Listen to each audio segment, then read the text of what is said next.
Hello everyone. I hope everything is well. My microphone is okay. So my name is Krzysztof, or Chris, or Flatbed, whichever you prefer. I am the face behind PixiEditor. I'm really happy to be here. I've waited for it for almost a year. So yeah, welcome everyone. I hope you'll enjoy this stream. But what is PixiEditor actually? I will tell you a short story. If you're not familiar, I hope this will clarify things. So back in 2020, I've created a Discord server called PixiEditor Project. I shared a small, very unfinished app for placing pixels because it wasn't a pixel art editor. It was just an app for placing pixels. And two curious people joined the server because I posted this on Reddit and played around a little. Actually, one of them joined me to tell that PixiEditor had width and height swapped on export. It's pretty funny because it could be that he wouldn't join otherwise if it wasn't with this bug. And those two people who joined me are main contributors and were main contributors for a long time. So it's good to have bugs sometimes because you can actually get to know some people. Anyway, the time has passed and in 2023 we have released version 1.0. It was small but quite successful pixel art editor. You knew it for almost 2 years already. And in 2024 I was pretty unsatisfied with my main job and in June I quit it. I just decided to pursue this dream of evolving PixiEditor into something I wish I had years ago. And I started to work full-time on this open source app. So when I started learning programming years ago and game development, I really didn't have any money to buy Adobe. So I had to use a lot of different programs to create my graphics and animations. I usually created some sprites or like pretty simple animations for my little games, sometimes vectors too. So PixiEditor 2.0 is something that would have solved my problems back then. It's free, it's open source, it's great for game development, it supports vectors, animations, and it goes beyond that with NodeGraph.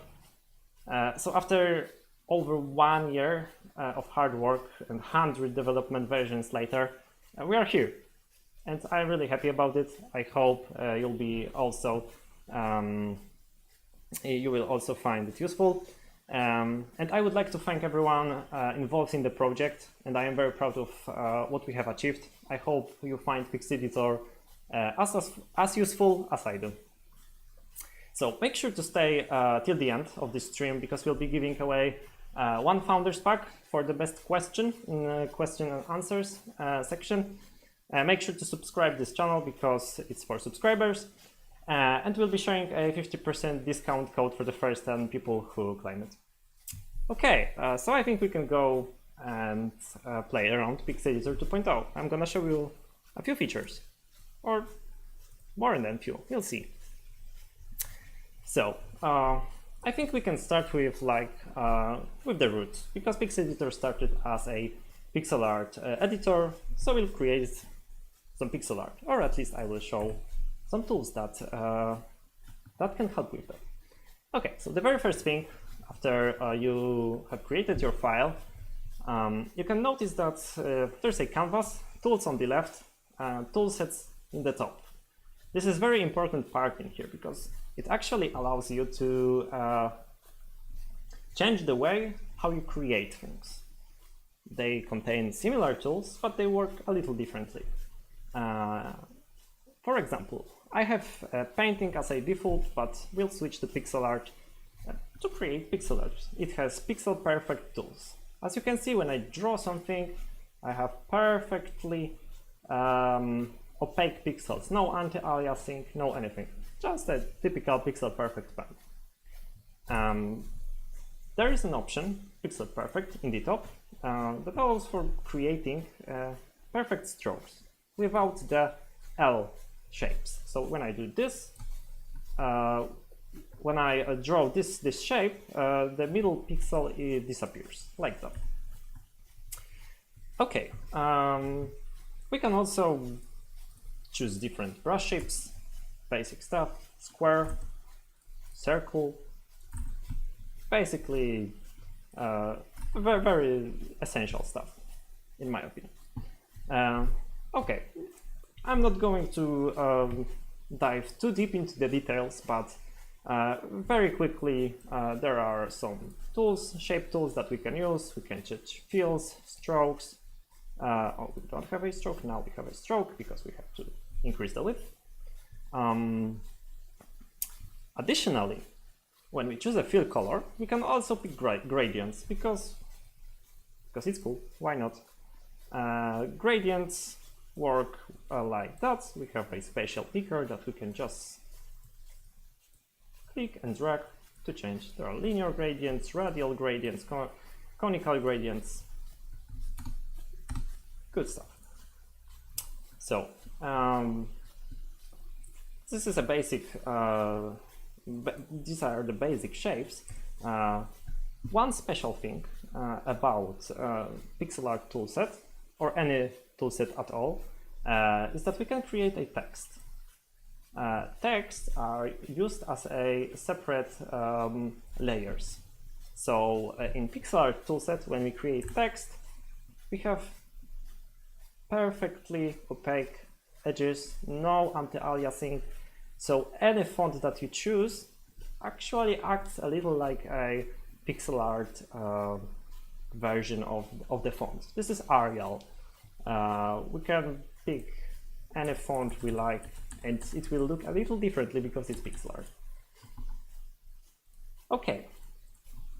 Of course, the text is editable at any time. We can move around, create a new layer, draw something. We decide that this text is bad, so we're just gonna go to the layer, remove it, change it,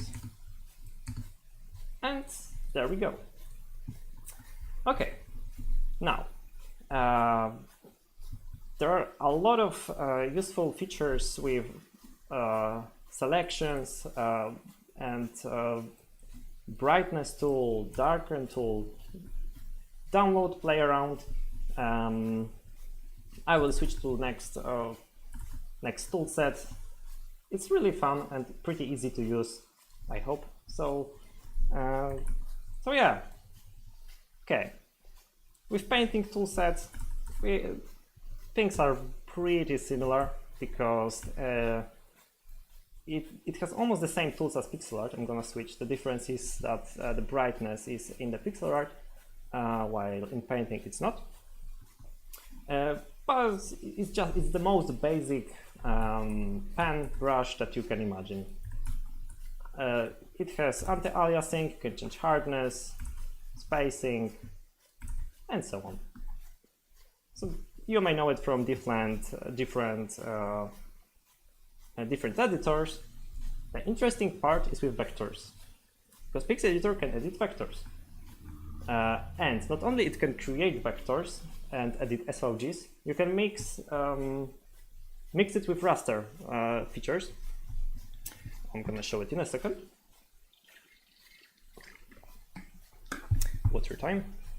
Okay, so this is our pixel art. Let's remember that our canvas here is 64 by 64 pixels. So it's a low resolution. Like we can't have anything that's too detailed in here, but it's no problem for vectors.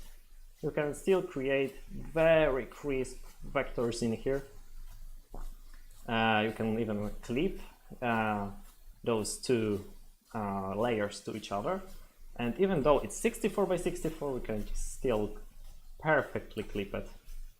You can do it also the other way. So when I set the raster layer above and select clip to member below, it clips as expected. Of course, it looks a little differently than the previous clipping because it's a very low resolution raster. Okay. Of course, we can choose to preview the canvas in a document resolution, because when we export this to PNG, of course it will be rasterized to the low resolution, because this is, we can't go lower than this. But when we export to SVG, everything should stay crisp. Okay,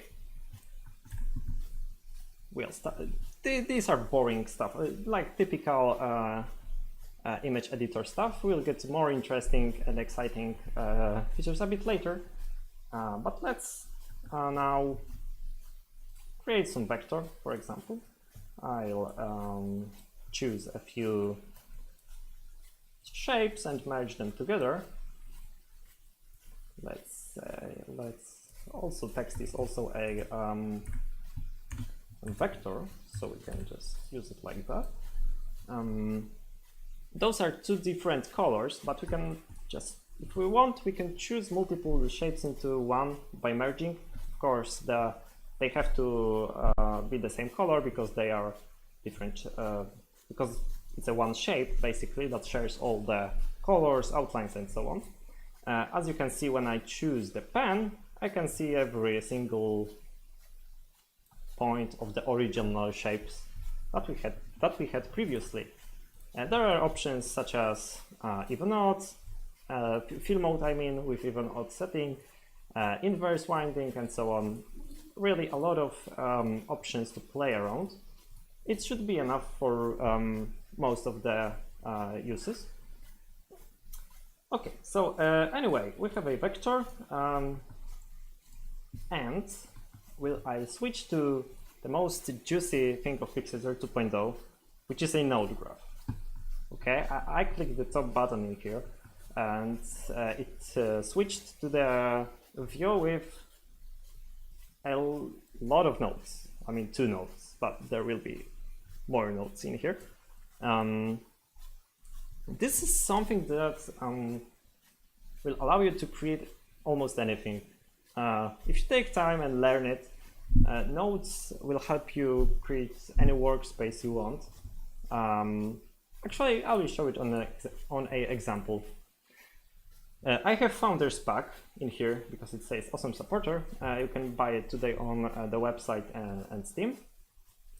And I will show you an example what you can achieve with nodes. Let's say you are making Minecraft textures, for example. So if we go to and choose block texture, the template from Founders Pack, we are actually opening a file that has pre-configured node graph. So now when I choose, for example, pixel art toolset and select a texture, I can really easily just pick any color I want and see everything update live because I'm drawing on the texture. I can even rotate the cube. It's still PixiEditor, it's still 2D editor, everything is configured with a graph and node graph in the top. So this is how powerful this system is. I can even go through all the other workspaces in here as an example. You might know the video I made some time ago on the PixiEditor channel about reusable pixel art animations. So this is a workspace that basically is what I shown in the video. On the surface it looks like it's just an animation, because PixiEditor of course can do animations now. But if we go to the viewport settings and select render preview, we can see that there are a few different options such as default, skins, animations, and courts to UV. When I select animation, for example, you can see a very weirdly looking shape. It's basically how I define animation with this workspace. Those gradients basically points to a position on a skin canvas. So when I select skins, I can see that it is in top left corner, and my animation, the colors on the animation correspond to this. So for example, I'm gonna switch the skin. So I disable skin 1 and select skin 3, and when I play it, the same, everything is the same. Skin 5, the same. I can even go to the timeline and adjust everything differently. So when I choose legs, for example, I want legs to be in here, in frame 6, I want it to be here. So now, as you can see, it is changed for every skin. Here as well, skin 1, 2. It looks weird, but it's just an example. Okay, Arnold asks, hi, can PixiEditor, for example, import Inkscape SVG files and then rasterize it in PixiEditor? That depends on the SVG file. PixiEditor is better at importing SVGs that are plain and doesn't contain like Inkscape specific stuff.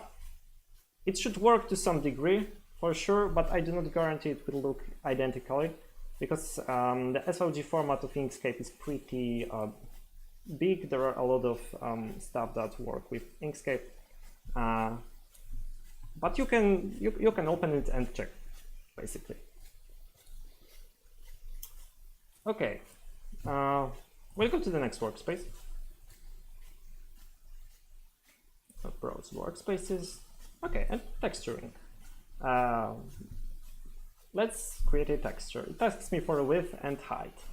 So when I go and switch it to, let's say, 32 by 32, I'm gonna get a little squished brick pattern because I downscaled it. If I went and chose the default one, it would look like this. But let's say I want a smaller one, so let's say we remove everything, and now when I draw on the texture, I can see that every tile, like there are 8 tiles in here that will help me with drawing like seamless textures, textures that will be one to another, and you would not see the edge of it. Just everything made in nodes again. I have a viewport in here, but that shows draw area and all of the tiles. But when I go to export, I can just choose texture or default, while texture is the default one. I mean, is it chosen by default in here. It is the actual texture that you will export, but when you go to default, you can export whatever you see. Again, everything made with nodes. And for the last one, we have a card builder. It's just a card with an animation that flips. I can edit everything on the card as I see fit, and it will update accordingly. I can have a rank changed, so it's a text. When I go to vector and select it to any other font, as you can see, everything is adjusted. The same goes to suit. Suit is actually in here. I have a different render previews. That's why you can see the selection outline in here, because in the layer it's in the middle, but when I go to default, it's by using nodes, it is shifted below the rank and mirrored on the other side. Again, I can just go and change every single option in here. One of the most interesting things in this workspace is that I can go to the pattern in here. As you can see, I have a little rectangle that shows me the size of the tile I want to use. So, for example, let's make it a little bigger, and in the bottom right you can see that it changes. So when I make it bigger and increase the size of the pattern itself, as you can see, the pattern changed. It can be a single image as well, if I just stretch it to pattern size to the global size of the canvas and make it really big. Then I had one big tile, basically this.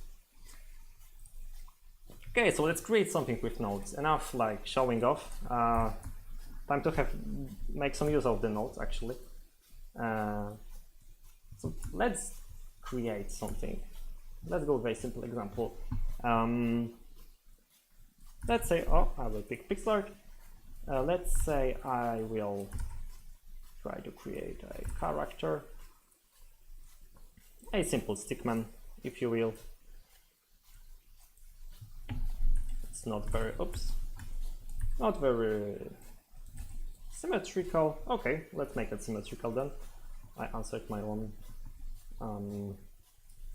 worries. Let's move it to the center. And let's maybe remove everything again. Now when I draw one side, as you can see, okay, it was born with a small defect, but he's a lovely guy anyway. Let's give it some character. Okay, so we have our stick figure, but let's say I want to give it an outline. So I'm gonna go here into the node graph. I'm gonna right click or hit space and look for the outline node. So when I select outline node, as you can see, it has a few inputs and outputs. Let's just pick output of the base layer, put it into the background, and put it into the output. We have a very, very faint outline. So let's change it to pixel perfect. Perfect. Pixel perfect. Now we have a lovely little outline. Let's change it to a different color, maybe. Maybe blue. Okay. We have a blue outline. And this is like the most basic example of using nodes. It's nothing scary. You connect outputs to the inputs, and it does some stuff, basically. As I shown previously, it's very powerful. We can add, for example, some effects as well. If we want to make the little guy grayscale or maybe shadow, let's give him a shadow. You can just pick shadow, put it into a filter, and well, I wouldn't call it a shadow actually, because it duplicated the pixels below. Let's maybe just be just this guy without the outline, and let's give him a different, a little more stronger shadow. Oh yeah, move it a little to the bottom. Well, it's a shadow.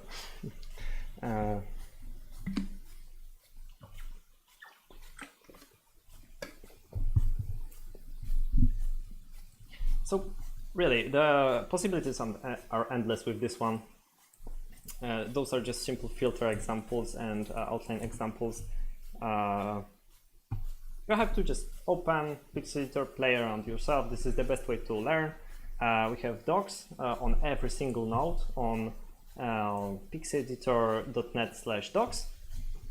And yeah, I'd love to see all of the creations you make on our Discord channel. Everything you make in nodes are non-destructible, meaning that you can change them and they will work as just fine.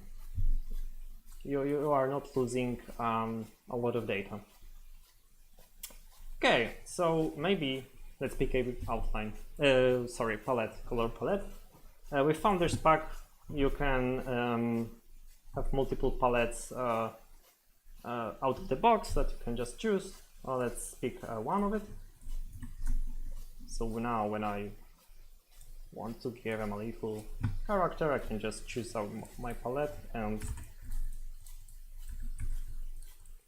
I don't know, change it to something a little more interesting. Let's maybe draw a little happy little tree next to it.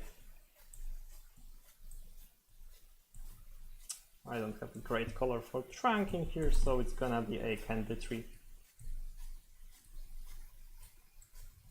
Okay. So yeah, palettes. It was previously in PixiEditor 1.0 as well. So I'm just showing what was transferred from the previous version to the next. It's basically everything from 1.0 is present in 2.0. There are just some differences, and yeah, there are a lot of different settings that you can use. Now, I want to create a procedural something. Let's say I want to use it in a game. I have a file prepared. I'm just gonna find it and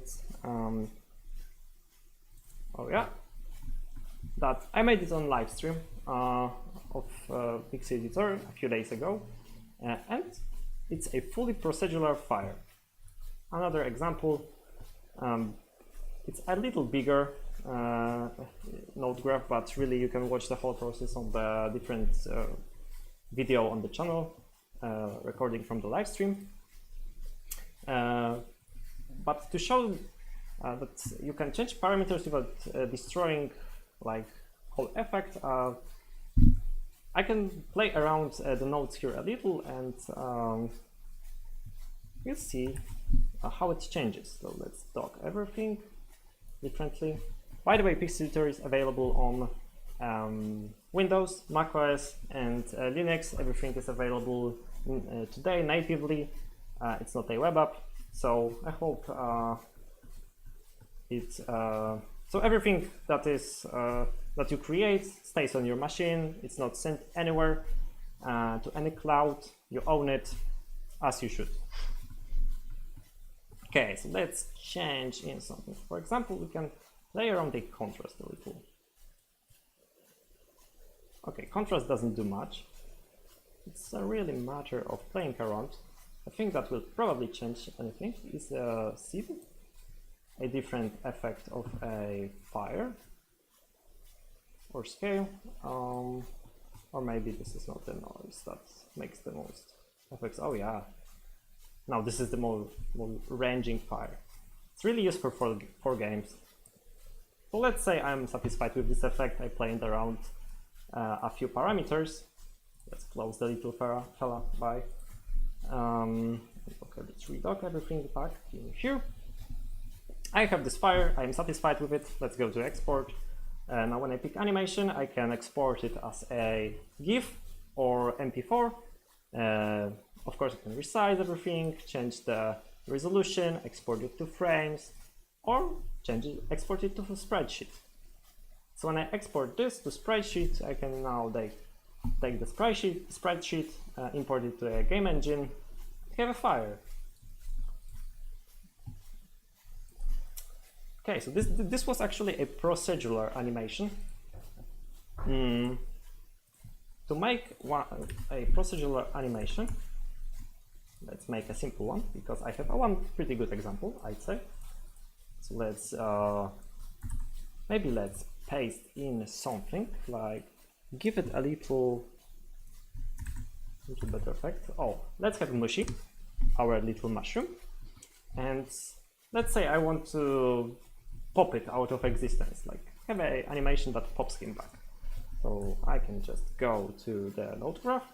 I'm gonna pick scale, because I just want to scale him from 0 to 1.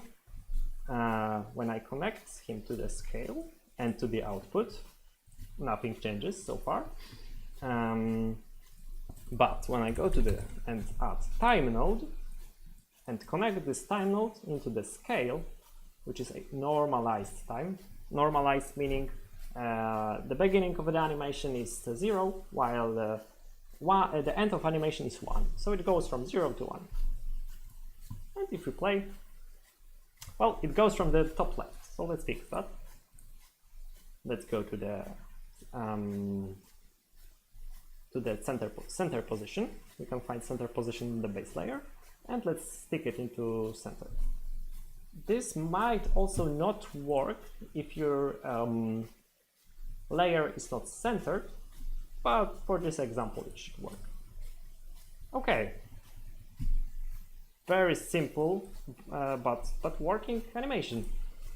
So the last one thing that we're gonna add to this animation is a little easing. When we go to and create easing node, we can hook normalized time into easing and choose one of the values in here. Let's say it's gonna be out elastic, for example, and let's stick it to scale again. So now, boing, it jumps into the existence. Really cool.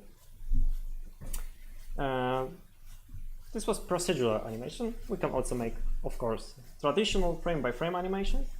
So let's remove everything I made here. Sorry. And now, let's go into the top button, Open Timeline. When we go to the timeline, we can add every cell that we need in order to have this animation. So let's go into the first frame with the cursor. Now when I click duplicate frame, it will duplicate whatever is in the canvas for the layer I have selected.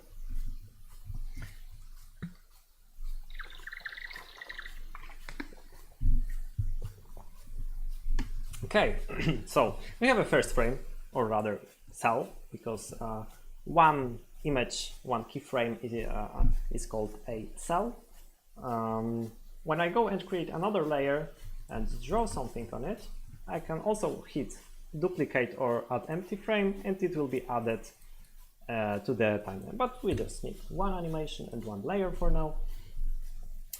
Let's make him squish, for example. All right, I have an avatar in here. That's might be a little problem. Let's put ourselves into the color picker. I'm the color picker now. Okay. So as you can see, I'm gonna repeat because it could not be seen previously. I am moving the cursor to place the cell. This is a cell, this little fella. I created it by clicking duplicate frame. Okay, so let's make a simple animation. I'm gonna duplicate a second frame because, well, I wanna have more than one frame. I'm gonna select this part and squish him maybe by 1 pixel. Duplicate, squish by 1, duplicate, squish by 1. Now maybe duplicate and squish by 1. But also I will do the same with the eyes. Not sure why, I thought it could be, it could look nice. So let's go, okay. And let's duplicate the previous frame so it like creates this little effect that it goes back, like 4 frame, 5th frame it goes down, the eyes, and in the 6th frame it goes up. Okay, too fast. Let's change the FPS to, let's say, 12 maybe. Oh, it looks more like a button rather than like a moving cap, but it's sweet. There's also, of course, onion skinning that I can choose to enable. Onion skinning basically previews the next and previous frame. So this is, I could show it better on the different example. Oh, let's just create a ball. Now when I create animation, I'm gonna create the next ball. Oh, empty frame, not duplicate. Okay, so now I have to like go back and forth to see the change, so I can just enable onion skinning and very easily create the animation I want. It's not, yeah. As you can see, it shows the previous and next frame. It can be configured, of course, more frames, less frames, onion opacity, and so on.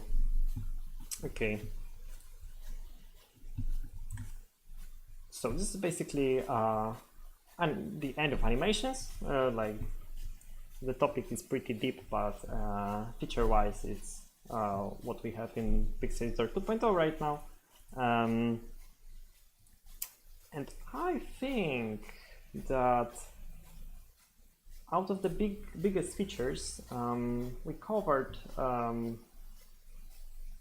enough stuff. I mean, there are of course other features that are available in the editors, such as blend modes from Photoshop. Like you can create a semi-transparent layer and change blend modes to see how other layers mix with each other. There are masks, you can merge multiple layers together and so on. But overall, this is what we have in here. Out of the main features. So I believe we can now move to the another interesting part, which is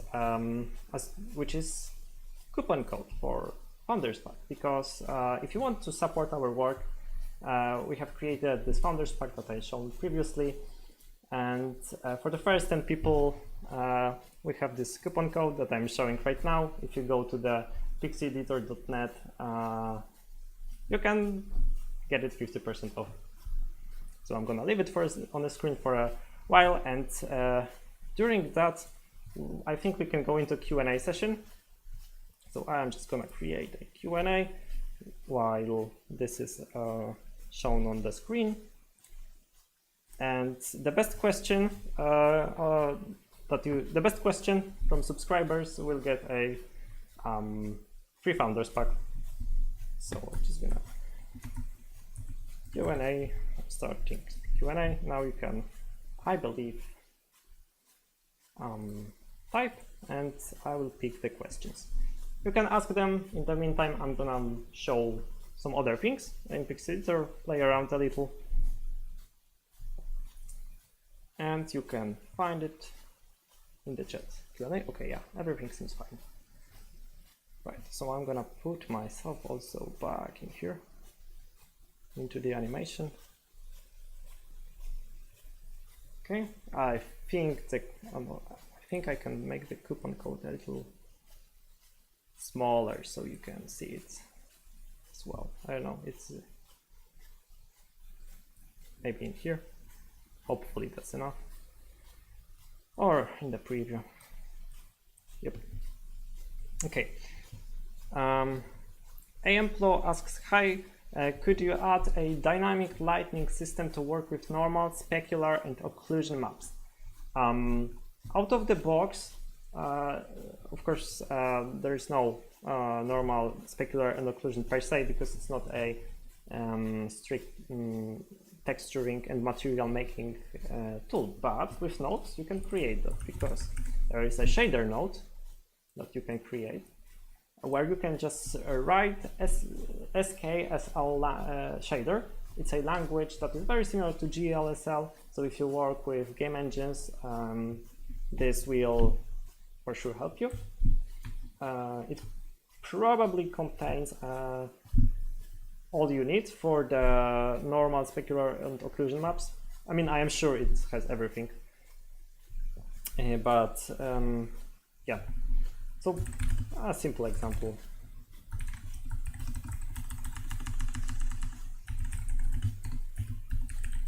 Create something in here and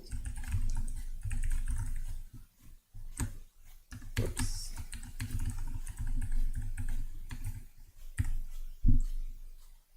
And also it's not a void, it's for.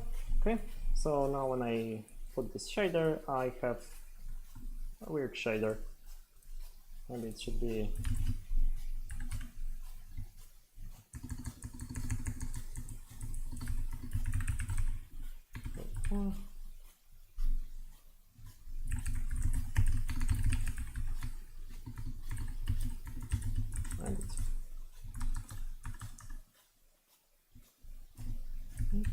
okay. Okay. Cool effect. You can make normals and speculars and everything with this. I'm sure someone will figure it out before I do and share the files. So yeah, that's my answer to your question. Thank you for this question. And the next one, I'm gonna drink a water first.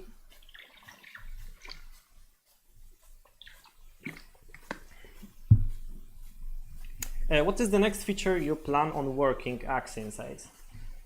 I will for sure work a lot on extensions, extension system, because right now it's in pre-alpha and it's very unstable. I mean, the whole Founders Pack is an extension, but it's like, I wouldn't recommend making extensions right now because they are unstable. So this is what I will work on, and also I'm gonna create, like our plans are to create the extension store, which is basically like this thing that you can just open, just like, for example, Palette browser, and a lot of extensions from the community will just pop out. You can search for them. The developers from around the world will be able to publish their own extensions. So for example, if you find any tool missing that you would like to use, for example, there are no eye patch tool for removing, for retouching, then you will be able to go into the extension store and just download whatever extension that adds this tool. So yeah, these are the most important things that we'll work on. And of course, there are a lot of different things I would love to work, but yeah, I'll stay with extensions for now. Juan Pablo asks, when planning your roadmap, what's the most ambitious and challenging goal you have set? And if you've struggled with deadlines, how do you take care of your mental health to avoid being derailed? That's a tough question, honestly. My roadmap usually is not, when I plan to make something, the very first thing I do is validate the idea I have, like code the prototype I have very quickly, as I can, to see how it works, how it looks, what challenges I might find in the process. My mental health, how I take care of my mental health when doing all of it. Mostly I just work for the, let's say, fixed amount of hours if I don't need to. Let's say I work from 8 a.m. to like 7 p.m., maybe 6 p.m., and that's it, the rest of the days for me. Basically this is the most important thing. When working full-time on my own project, I usually find it a lot more stressful than when I worked in a like typical full-time job. So yeah, also there is, what's the most ambitious and challenging goal I have set? Tough one, because whatever is in the PixiEditor right now, like the tech inside, was like a really challenging in a lot of spaces. There are a lot of the rendering engine is super complex. The fact that you can see vectors and raster images at the same time, that you can like interact between them, is like very complicated. So I'd say this is one of the most important and difficult things. And yeah, but honestly, I could talk hours about all of it. So let's stay with the rendering engine in PixiEditor. Okay. That's Badcap asks, what can we expect as far as compatibility with opening, importing, and exporting other similar programming files? It would make moving from programs easier and less painful. I understand this question as a, because I'm not sure what means programming files, but I think you mean the, like for example, SVG or ASprite files. Our plans are to support, to have a great support for SVGs for sure. Right now it's already pretty all right, but could be better. Of course, this is a huge format, and a lot of programs are using it a little differently and have different feature set available. Extensions will allow for installing custom compatibility and for custom file formats. For example, if you find, let's say, I don't know, Photoshop or file format lacking from importing, you'll be able to go to extensions and select community-made extensions for that. I think it will be as powerful as it can be, meaning that if enough users create enough extensions, you'll be able to open literally anything and export it, of course, too. In the base PixiEditor without extensions, we have, of course, plans for supporting other file formats, such as ASprite, which was requested recently, and maybe other more proprietary formats as Photoshop, but we'll see. We'll see. Okay, Wojtek asks, how can I join your Discord community? You can go into the PixiEditor.net. I'm just gonna show it. Okay, you can go into PixiEditor.net and go to the bottom, for example. Oh, here, yep. There's a become a part of PixiEditor community, and there's a button Discord. Please do, please join. Okay, I can wait for a few more questions, and in the meantime, I'm gonna show some other cool thing that can be done with PixiEditor. And if no more questions will show, I'm gonna give out the Founders Pack. Make sure to subscribe to the PixiEditor channel to get the Founders Pack. Okay. Oh, of course. Okay, I'm gonna end the Q&A because apparently there is a question in the comments. I was using the Q&A option of YouTube. Oh, there are a lot of questions. Okay. Let me see. Oh, are the colors, Avon asks, are the colors handled within the shader in linear or non-linear color space? Sorry if it is already mentioned. Oh, that's a great question, because PixiEditor, by default, it uses linear blending, meaning that when we pick the green color in here and choose, or maybe let's make the green a less bigger and more transparent. Right, like that. Now we create the layer and select the red. As you can see, this yellow in between is a proof that we are using linear blending. If I go to the search and write convert document using linear sRGB to sRGB, the blending would be black. This is across whole graph, meaning meaning that if you use the shader node, for example, in the graph, well, I mean, it depends, because as you can see, there's a color space which is inherent as RGB or linear sRGB. You can treat the pixels inside the shader like on your own, but by default, PixiEditor, as much as it can, it uses linear blending, while the more efficient and less accurate sRGB blending is available too. Okay. Okay. Finrata says, I'm excited for extensions to be implemented. Yep, me too, honestly. It's gonna be like the tech behind extensions PixiEditor is also very interesting, because while we are going to give the SDK for C# programming language, because PixiEditor is made in C#, the extensions engine is based on something called WASM, or WebAssembly, or more detailed, like WASI, to be more precise. And basically any programming language that supports this, which is most programming languages, will be able to be used as an extension, meaning I can write extension in C++, C#, JavaScript, Python, whatever. It just depends if the SDK will be made by community. Okay.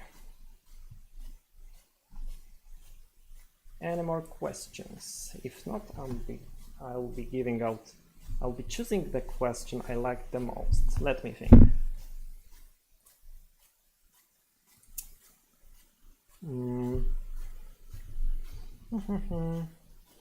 Oh, Arnold says it's like in Natron software, very cool node-based thing. What's Natron software? I'm interested. Let me see.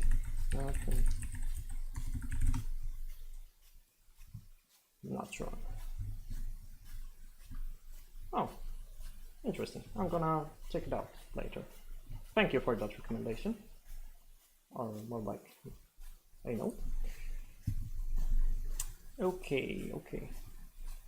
I think I will pick the Ivan question about the linear or non-linear color spikes. I really like it. So Ivan, congratulations, you will be given free Founders Pack. Please write to info@PixiEditor.net. The mail, I'm gonna write it down. Whoops, maybe let's make it bigger.